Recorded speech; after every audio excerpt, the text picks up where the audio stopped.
হাদিস শরীফে আছে বহু মানুষ কাপড় চোপড় ঠিক নাই, চুলদারি ঠিক নাই, কিন্তু তারা আল্লাহর কাছে পরিচিত। তারা যখন আল্লাহর কাছে হাত তোলেন, আল্লাহ তাদের হাত ভর্তি করে দেন।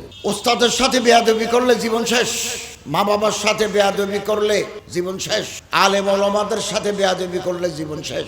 ইত্তাকু ফিরাসাতাল মুমিন। বহু আল্লাহর বান্দারা আছেন যাদের জবানে ফেরেশতা কথা বলে, হাদিসের ভাষায় তাদেরকে বলা হয় মুহাদ্দিসুন।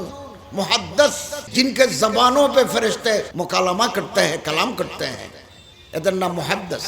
আল্লাহ রাসূল সাল্লাল্লাহু আলাইহি ওয়াসাল্লাম বলেন, আমার জামানার মুহাদ্দিস হযরত ওমর। আল্লাহরে ডাকি, আল্লাহরে ডাকার জন্য আল্লাহর সাথে পরিচিত হওয়া দরকার।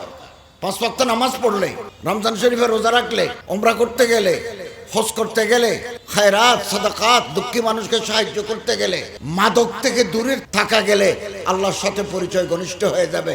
ডাকলেই আল্লাহ জবাব দিবেন, উদউনি আস্তাজিব লাকুম, আমারে ডাকো আমি তোমার ডাকে সাড়া দেবো। উযকুরুনি আযকুরুক। আল্লাহ দরজা খুলিয়েছেন দেওয়ার জন্য, লেনাওয়ালা নাই, লেনাওয়ালা ঘুমে, লেনাওয়ালা বেখবর। আল্লামা ইকবাল বলেন, হাম মাইল বকরম হ্যায় কোই সাইল হি নেই।